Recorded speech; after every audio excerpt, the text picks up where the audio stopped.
We are here on the Williamsburg Bridge, and when it opened in the first few years of the 20th century, it coincided with the peak of the East European Jewish immigration and settlement on the Lower East Side.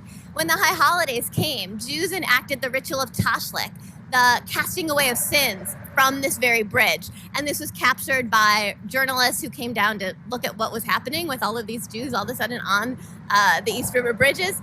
And also by photographers from this photo that we have from the Library of Congress. So the sending of cards to wish your friends and loved ones a happy holidays is a tradition that goes back many, many years. As you can see here from the AJHS collection of holiday cards, there's a wide difference in what these cards show and express. Some tend to be more textual, whereas others are a bit more ornate in terms of the images that are shown. Some show scenes of domestic bliss, as you can see here, obviously hoping for a happy and productive new year, whereas others really show much more ambitious scenes. For example, people out in boats, people on airplanes, including people on hot air balloons. And these are all from the AJHS collection. All of these are postcards, and while the content and subject matter and amount written on them may vary, they all have one thing in common, which is they were all purchased in order to wish friends and loved ones a happy new year.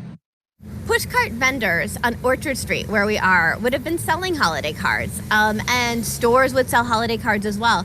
You could buy a holiday card for a few cents, or you could buy a very fancy one for as much as $3.50.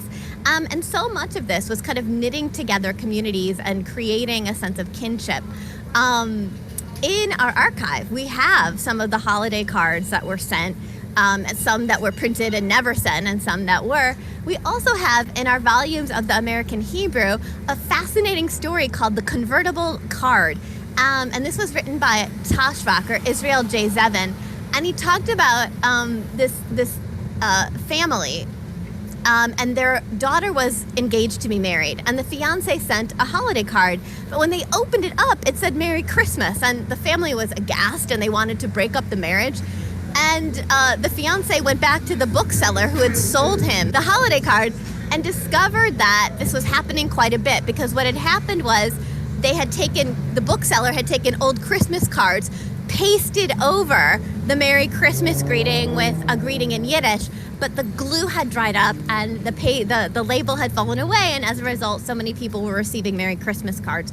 But this, I think, shows more broadly that Jews adapted some of what they found in America to suit their own ritual needs. So they weren't sending each other Christmas cards. They were using that custom to adapt their high holiday card greetings. And we see that happening in all sorts of ways throughout the Lower East Side. There were other ways to wish your loved ones a happy new year and a happy holiday, not just the sending of cards. Because at that point in time, the post office would actually get very overwhelmed around Rosh Hashanah because of the enormous amount of people who were sending both domestic and international greetings to their loved ones all over the world. So the enterprising people at the American Hebrew came up with a great idea for how you could still convey those best wishes without the wasting of a stamp or without adding to your postal workers' burden, which was essentially placing a special classified ad in the American Hebrew. This was advertised in previous versions, and then for the holiday version, which is September of 1912, is the one that we're showing here, you can see the first page is all brief holiday greetings that were specifically purchased by people in lieu of sending cards. And you can see there's a few people that even specifically say that.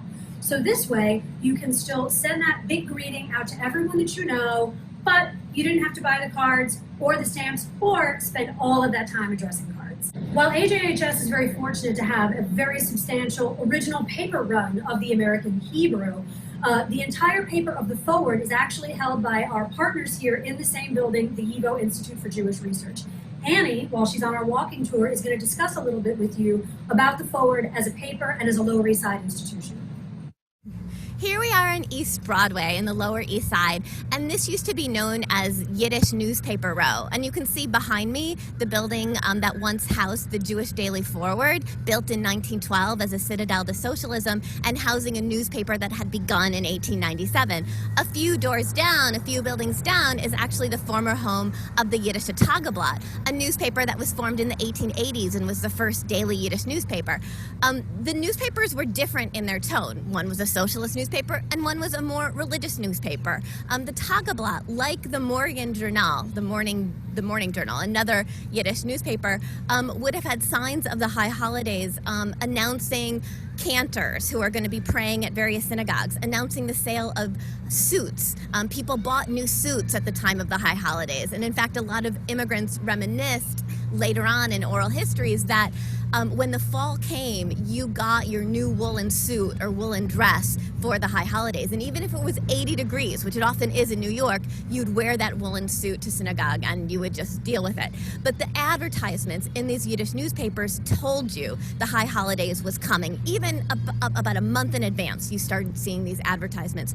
Now, the Yiddish newspapers, the religious ones, would also print kind of sermon editorials talking about the importance of Klal Yisrael, or the collective body of Israel, and the importance of coming together, of stepping away from the individual goals that had become so important in America and stepping back to reflect on larger communal goals. So they used the newspaper spaces to talk more deeply about the customs of the holidays and how people should be thinking about it now here in America. All right, so that's the religious newspapers. And you might be asking, what did the socialist newspapers, what could they possibly have to say about the high holidays? Well, it turns out a lot. This article from 1902 mocks the buying and selling of religious goods and what they called the religious busy season of piety, mocking the sale of Jewish prayer books for the new year, the Machzorim, kind of saying, oh, you could buy one if you're a boarder, you could buy one if you're a couple, you could have all these kind of tailor-made prayer books for you, as well tailor-made prayer shawls. Some are just a few cents and some are several dollars, some are made of wool, some are made of silk, but kind of talking about the variety of goods and mocking the way that religion had become something for sale. Other people might look at that, though, and say, wow, there's a demand for these goods, and therefore these businessmen are providing a supply for people. But the Forward also delved into the holidays on a deeper level. They seem to, even as they mocked some of the outer signs of it, they seem to understand that a lot of their readership, even if they were becoming interested in socialist ideals and ideas, hadn't given up on the high holidays, hadn't given up on the Jewish calendar. In fact, there was a debate in 1904 about whether it's okay to go to synagogue if you're a socialist. And the Forward expressed tolerance for those who wanted to go. Now, some wanted to go because their wife said they'd be mad at them if they didn't go, and they expressed tolerance for that. But more importantly, they expressed tolerance for those who felt that they were interested in socialist ideals but still harbored religious feelings that they wanted to act on by going to synagogue. So you can see that this is a whirl of activity, a whirl of buying, a whirlwind of selling, but also a whirlwind of emotions and rituals that would be taking place here on the Lower East Side and evident on the pages of these newspapers that you can see here today.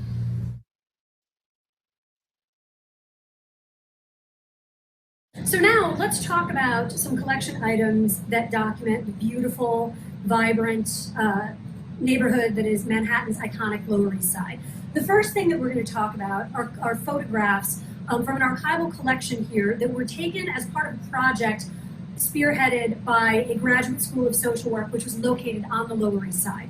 J.B. Lightman, who had been a student at the school and who then became actually the school's research librarian, thought that a really good project for the current students would be to take photographs and document this neighborhood. And that's what they did. They took 300 photographs between 1932 and 1934 that both document the people, the buildings, the events, really, and it really captures the beautiful spirit of the Lower East Side in the 1930s. But what else can we learn from these photographs? One of the best things that we can learn from these photographs is we can use them as clues to really take us on a historical walking tour of this neighborhood by seeing what's advertised on the side of buildings. All of the different aspects of this neighborhood that you may not have originally noticed in these photographs.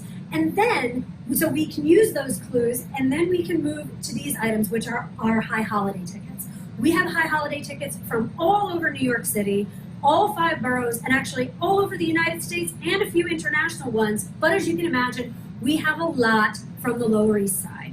And what we can do is we can look at the Lightman photographs of the neighborhood, we can look at the addresses and information that's on these high holiday tickets, and use that to take us on a historic tour of what the Lower East Side looked like then in a neighborhood that has rapidly changed and looks much different than it did at that period of time. So we're standing in front of a shuttered storefront. It says ABC Zenith, but if you look above it, you have the telltale signs of what it once was.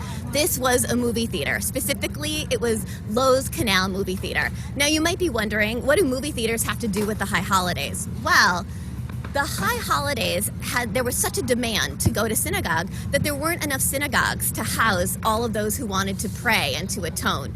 Therefore, businessmen arose who printed tickets, would find a cantor who could lead the service, would sell the tickets, and would rent out dance halls and moving picture halls and any variety of halls, even liquor stores, sometimes bars, even churches were made into high holiday venues.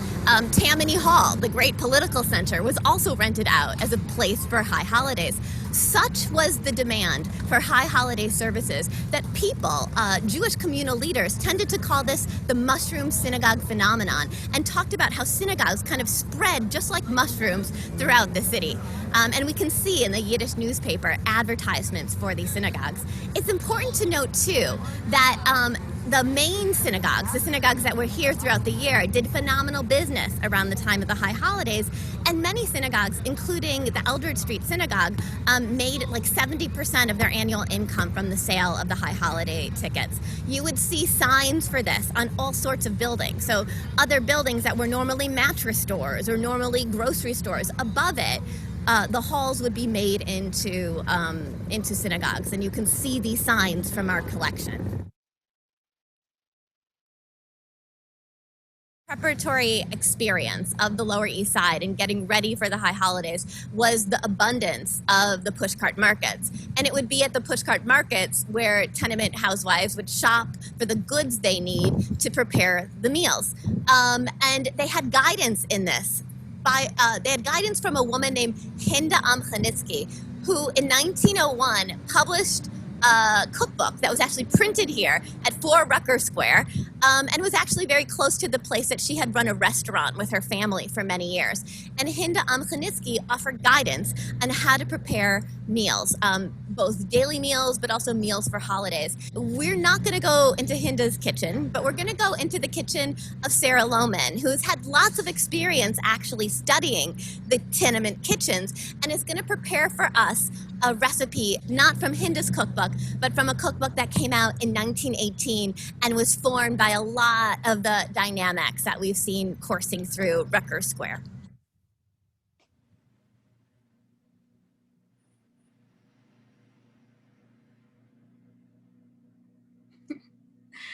Hi, everybody. My name is Sarah Lohman, and I am a culinary historian. And what you're looking at right now is the book that we're going to be working from today. This is the Jewish Cookbook, originally published in 1918.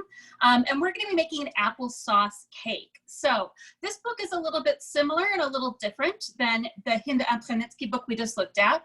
Hinda's book was significant in that it was the first cookbook published in America in Yiddish. And the recipes are all in Yiddish, though fascinatingly, they're often Americanized. One is for like peach pie, let's say, too. So this book was published in English. It's very typically an American cookbook in that there is this emphasis on frugality and making it work, and there's also sort of recipes for the home as well. But it separates itself as a Jewish cookbook because, of course, it offers different recipe sections for the high holidays. Now, we do have a very strong food association with Rosh Hashanah in apples and honey, or maybe a pomegranate if you're Sephardic Jewish. But there aren't very many specifically Rosh Hashanah recipes. But we picked out this recipe for applesauce cake because this seems like it could be a really great end to your Rosh Hashanah meal or a start to your day. I'm going to read the historical recipe for you. We'll do a reading, and you'll notice that recipes from even the early 20th century are quite a bit different than recipes are written today. Here's how it goes. So this applesauce cake will be found as delicious and tasty as the rich fruit cake, which is so difficult to prepare, and it is very much less expensive. In a big mixing bowl, beat to a creamy consistency, 4 tablespoons of butter, 1 egg, and 1 cup of sugar. Add a saltspoon of salt, 1 teaspoon of allspice, 1 teaspoon of vanilla, and a little grated nutmeg. Beat and stir all these ingredients well together with the other mixture, then add in 1 cup chopped raisins after dusting them with flour. Mix these well through the dough, and then add 1 cup of unsweetened applesauce, which has been pressed through a fine wire sieve. Sieve? I never know. After this is well mixed with other ingredients, stir in 1 tablespoon of boiling water. Last of all, stir in 1 cup of flour, sifted twice after measuring it. Bake 45 minutes in a moderate oven. The tendency in making this cake is to get the dough too thin. Therefore, the applesauce should be cooked quite thick, and then if the dough is still too thin, add more flour. Bake 1 hour in a moderate oven, which is weird because she just said bake 45 minutes, but whatever. This cake can be made with chicken schmaltz in place of butter, iced with plain white frosting. So one of the reasons I picked this recipe is because I think it's so great, and that she makes this note that you can replace the dairy in this recipe with schmaltz. And that, is not something you're going to see typically in American cookbooks that are not Jewish cookbooks, except around World War I and II, when fats were being reserved to essentially make explosives, to make glycerin for the government. Housewives of every background in America were encouraged to save their meat fats and use them in cakes like this one to replace the butter, which otherwise was considered very, very valuable. And in those recipes, using a chicken, or in non-Jewish recipes, bacon fat was recommended in ones like this because it's spiced and it's going to hide any of those meat kind of flavors. So I made some chicken stock, and I have, oh God, it's stuck to the counter, a glistening bowl of chicken fat for you right here. And we're gonna try to make this recipe. I thought it'd be a little bit fun for you to see how I, as a culinary historian, work through a historical recipe. And I'm gonna actually bake this cake. I see someone just says, yeah, schmaltz.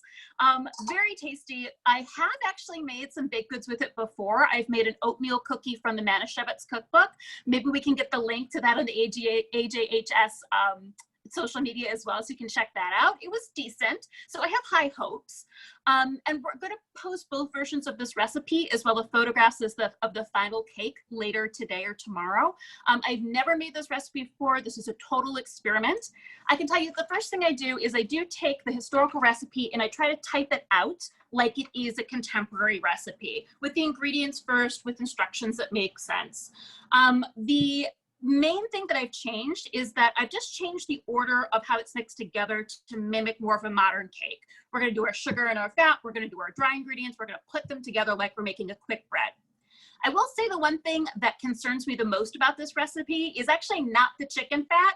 It's the fact that it has no leavening. So leavening is yeast or baking soda or baking powder or even well-beaten eggs. And even though there is an egg in this recipe, we're not really beating it that well. So I am considering adding some baking powder, but I'm just gonna cook it the way it's written this time, and then I'll let you know what my recommendations are later. I'm sure that they will put both the AJHS social media, including you're already on Facebook probably, in the chat, and I am at 4 Pounds Flour on Facebook and Instagram as well. So shall we bake? So first of all, just like any other cake or cookie recipe, I'm gonna mix my dry ingredients together. And so that's gonna be 1 cup of flour. Welcome to my home, by the way.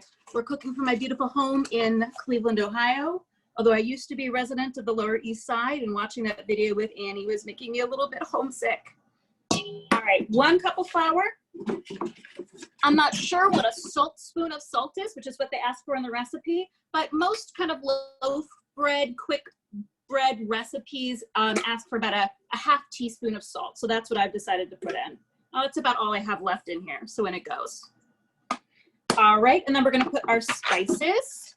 We need a teaspoon of allspice, which I'm not gonna lie, that's a lot of allspice, but maybe we need that to sort of hide that chicken fat. All right, smells pretty good. Allspice is one of the few widely used spices that is indigenous to the New World. It's from the Caribbean, and it tastes and smells a little bit like all spices, hence the name. Grated nutmeg. One of my favorite things to do in the kitchen is to grate nutmeg. Here's a whole nutmeg. It's always better to keep whole spices in your kitchen because they never lose their flavor. The oils only get exposed when you grind them. Here's nutmeg grinder, one of my favorite kitchen tool. The design of this has not changed since the 1840s. It says grate a little nutmeg, so I'm just going to do a little bit to taste, maybe just like a quarter teaspoon. Should I get a little closer? I'm on my phone so that I can move you around a little bit. Oh, it smells really good. Nutmeg to me always smells good and spicy, but also a little bit like soap. Okay. So there we go. We have our flour, we have our salt, we have our spices in there, and that's it. So I'm just gonna give it a little whisk. Not a lot of flour in this recipe. You know, you just gotta see what happens with these historical recipes. They're a little crazy sometimes. Okay, so in the other bowl, again, just like a modern baking recipe, we're gonna put our sugar in our fat. So pretty easy measurements. Everything is either a teaspoon or a cup.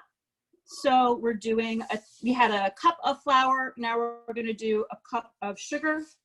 That goes in there.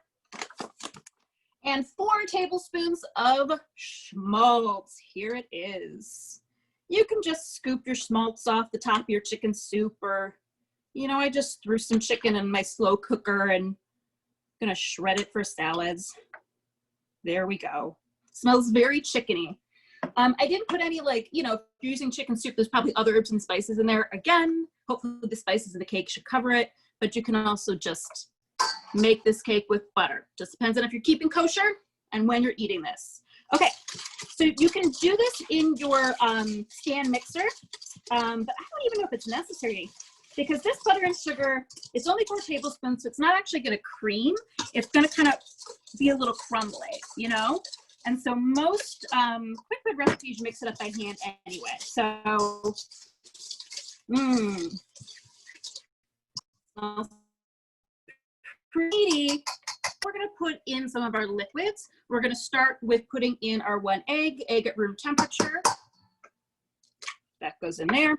If you've got a medium egg, historical eggs are a little bit, the standard is a little bit smaller. In contemporary recipes, you tend to use large eggs. Historically, I use medium eggs, but I only had large eggs in my refrigerator. So, oh, hold on. There's like a weird part to it. Excuse me. Some of the inside, not the shell, but like the membrane on the inside of the shell got in there. They're kind of old. That's why I wanted to use them up. So that's my teaspoon.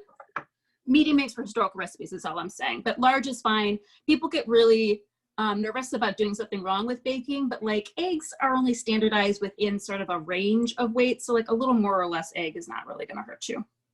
Teaspoon of vanilla goes in there. And I'm gonna give it a mix just to break up that egg. And next I'm gonna add some applesauce. Now, if I were gonna make this recipe at home, I would make like a chunky skins on. I like making an applesauce or pie filling that half the apples break down and are saucy and half are a little chunky. But she specifies in the recipe that this should be a smooth applesauce. She's running it through a fine mesh strainer to break it down. So I just simplified it and bought an unsweetened applesauce from the store. There is egg plus sugar plus fat, starting to look like a batter. Applesauce, also 1 cup. Love it when I don't have to dirty all my measuring cups. If you've got questions as I'm going in this recipe, pop them in the chat. There's people with the eyes in the chat. I'll be answering questions about this recipe, about my work, about whatever at the end. Okay, got my egg, sugar, vanilla, unsweetened applesauce. In it goes. Get the rest out there. I like cinnamon. I think you could probably put in whatever herbs, not herbs. Well, sure, whatever. Put some parsley, and I'm not going to tell you what to do in your kitchen. Whatever spices you want. So if it were me, I would make this with some cinnamon or some pumpkin pie spice. But again, it's always nice just to try the recipe the way it's written and see what happens. Okay. There's our liquids right there. Now I'm just gonna add in the dries, our flour, our spices. If I did add some baking powder and baking soda, it would have gone in with the dry ingredients. She yelled at me about making this too thin, but this looks really thin as a batter. You know what? It actually smells good though. It does smell a little chickeny, but with the apple smell and the spices now. Okay, so the reason why I am concerned that it's thin is because we're gonna put in some raisins. And if you have a batter that's too thin, the raisins are just gonna sink to the bottom. So if you look at this, it seems really thin. Oh gosh. I'm gonna add some more flour because she said we could add some more flour. I'm gonna put in like a ½ cup more flour. This is kind of how it goes when you're working from these historical recipes. They just weren't as regularly tested. You can tell they're written in an entirely different way. Okay, so now there's 1½ cups flour in there total. Okay, that actually seems a little better. I feel slightly less panicked. And we're gonna add to this chopped raisins. Oh, and I should say too that instead of sugar, I bet you could add honey in here too and go like really Rosh Hashanah themed. The raisins, this is a very modern technique in that I chop the raisins up coarsely, but then I toss them with a tablespoon of flour. Just sort of put the flour in and move them around so that they're coated. And that is one way to help the fruit to stay suspended in the batter as opposed to sinking to the bottom. So in it goes. Putting them in last and just folding them in hand a little bit.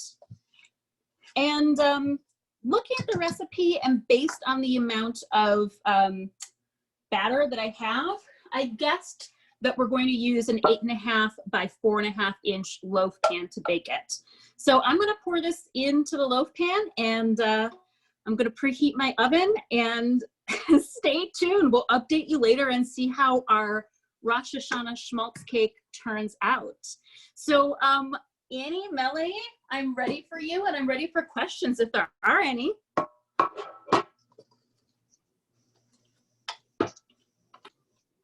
I think this is just the right amount of batter. Hi, Sarah. How are you? I'm so good. Hi, Melanie. Thank you for finding me this recipe. You bet. You know, I loved it. One of my favorite things is to talk cookbooks with Sarah because she's at the HHS cookbook collection, and I love the cookbook collection, and I never have anybody to talk to about the cookbook collection. So it's always nice to see you. So we do have some questions here. Okay. So a panelist or a viewer asked, if you're using butter, do you use the same amount as you do schmaltz, or do you have to adjust? Great question. And according to this recipe, 4 tablespoons. She just says initially to use 4 tablespoons of butter, and then a little bit later on, she said you can use schmaltz instead. So I think that there doesn't need to be any kind of adjustment. The butter will behave a little bit differently. You can't get schmaltz and sugar. You know how you're making cookies if you're bakers, you usually use an electric mixer to beat the sugar and the butter together until it's light and fluffy. Schmaltz isn't gonna do that. So ultimately there might be a textural difference, but I'd have to do a side-by-side to compare. But I will say, this looks like a pretty good thick dough with a batter with raisins distributed throughout. I haven't sent the kind of official recipe because I wanted to bake through it and see what happened. Again, my main concern is with no baking soda, this could be like a brick. Like a Rosh Hashanah brick. So we'll see. We'll see what happens with this. Along similar lines, somebody asked, if you didn't want to use schmaltz or butter, do you think you could substitute like oil or a different fat? Like, you know, even potentially like shortening, I guess, right? Yes, absolutely. I would actually use a cup of oil. Olive oil if you want to be fancy, but a lot of Jewish cookbooks around this time period just recommend like a basic vegetable oil.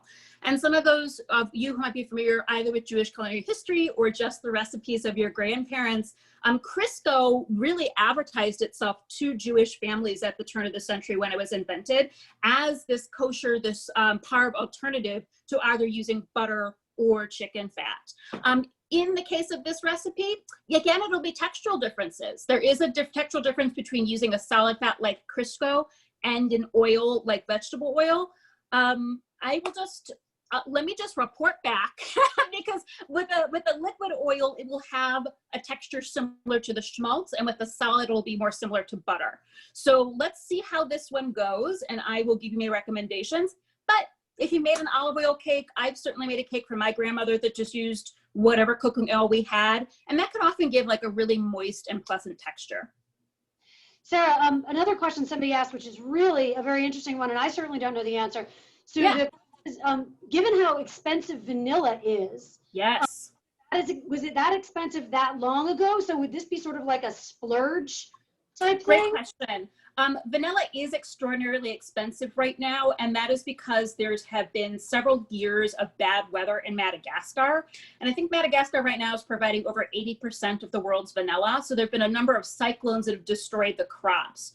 So the expense of vanilla right now is very specific to this moment. By the turn of the 20th century, vanilla was actually pretty common, and I would say the prices were comparable in terms to what vanilla was maybe even just 2 years ago before the prices spiked. That being said, artificial vanilla was also available to turn of the century, and it's something that I would recommend for this recipe now. Artificial vanillas tend to do a bit better at high heat, and so with a cake, you can go either way and have good results, whether a natural vanilla or an artificial vanilla, and you can't really taste the difference in the finished product. Real vanilla is best for low heat things like ice cream, custard, anything that's not going to be baked at a high temperature for a long amount of time in an oven. That's where you can, especially with cookies, that's where you can use your artificial vanilla, save a lot of money, and actually get a better flavor in your final product. Interesting. So we're getting a bunch of questions here, Sarah. This is a lively one today. So we had a question about schmaltz, about making schmaltz, and since you obviously just made your own, somebody asked, do you refine it like you would for like ghee? Like, do you clarify it, or do you just like sort of? You absolutely can, because my schmaltz, you probably even noticed, it's got like a layer on top of like buttery goodness, schmaltzy goodness, of the really like clear stuff that you'll see. But no, if I'm just, putting this in a recipe that no one's going to see it, I'm not going to refine it too. And honestly, I don't know, like the best way to refine it, you could probably run it through cheesecloth and get some of the sediment out. But the easiest way to make it is just, you're making something, the chicken, a soup, a stock. I made it in my slow cooker, like I said. I put it in my refrigerator overnight, and then as the stock is cooling, the oil separates out to the top. So I went in with a spoon and just skimmed the schmaltz off the top, and that's what our great grandmothers would have done at the turn of the 20th century. They would have just kept it as simple as that. Maybe made the soup for dinner and then saved the schmaltz for dessert. The schmaltz off the top. We have one last question. I think this is something that you could wrap like you would a honey cake. Hey? That's a great question. I mean, she does mention, that this is delicious and tasty as the rich fruit cake.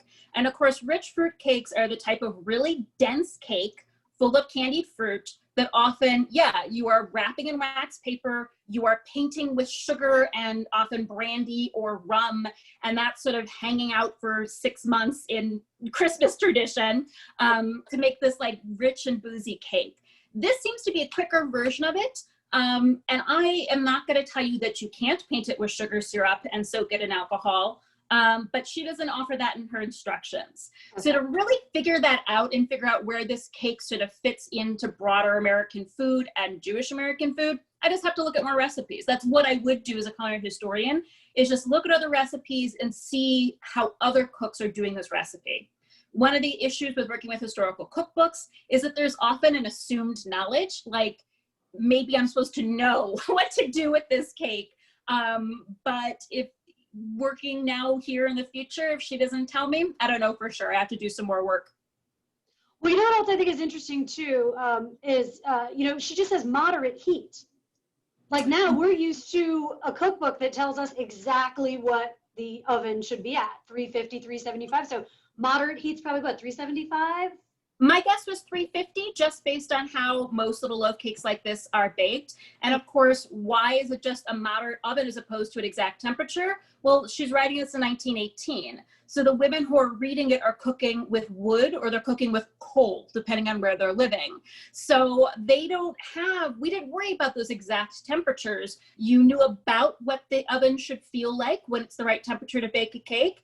And we're going to rely on our other senses to know that it's done. We're going to look at it, we're going to touch it, we're going to smell it. I once asked my mom, how do I know when cake is done? And she said, when it smells like cake. And I've never forgotten that advice. So although it's going to be really nice to just set my oven to 350 and set my timer for 45 minutes, it also makes me a better cook to know that that doesn't equal done, right? That you have to have these use of these other senses to know when your cake is done. And that's simply what historically our ancestors relied on. Sarah, thank you so much. This has been fantastic. But do you want to tell everyone here about your blog?